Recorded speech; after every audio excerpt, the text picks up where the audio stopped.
With crowds cheering on, 11-year-old Benji McGowan dashes to the finish line at last month's Run Richmond 1619 race. Let's go! Then he did it again. Good job to you. And again. And again. Now, these moments weren't a running reenactment of Groundhog Day, but an example of one generation being inspired by another.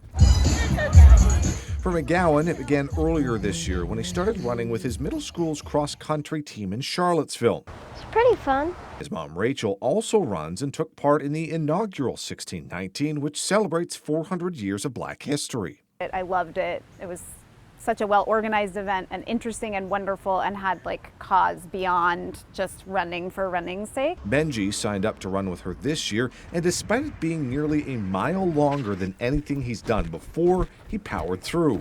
Because I thought it'd be cool if I could finish the race. But instead of heading home, the pair went back to the finish line, planning to just stand on the side and cheer on other runners. I did not expect what happened next. Until they spotted people they knew from a Black-led run club in Charlottesville called Prolific, including co-founder James Littles Dowell. Littles, who'd already finished his longer race, was running other teammates to the finish line, a club tradition that evolved from the pandemic. They're not about to leave those people out there or let those people out there struggle and, and fend for themselves by themselves. So we don't do it just for our crew. We do it for everyone. He says it's similar to how they finish weekly training runs in Charlottesville, cheering people up the final hill called the Cold Shower.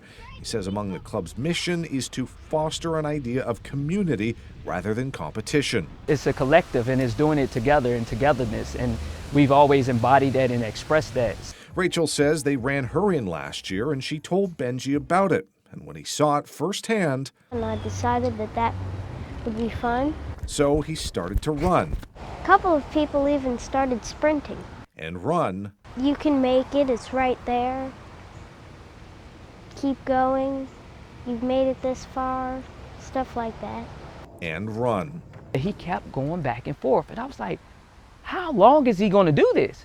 Overall, Benji did this for an hour plus, running in over 30 people, adding an extra mile to his day and extra smiles to the faces of those watching. To see kids pick up on, what we're doing means that, not only is it working, but it's inspiring. Definitely a moment where I was like, okay, this kid's he's owning this life that he's got, and I think he was feeling really grateful himself and giving it back out, and that felt so good to me. And the organizers of Run Richmond 1619 adding to the praise, telling CBS6 that Benji perfectly embodies the goal of strengthening community bonds and celebrating unity in diversity, adding that they salute his spirit. In Richmond, Cameron Thompson, CBS6 News.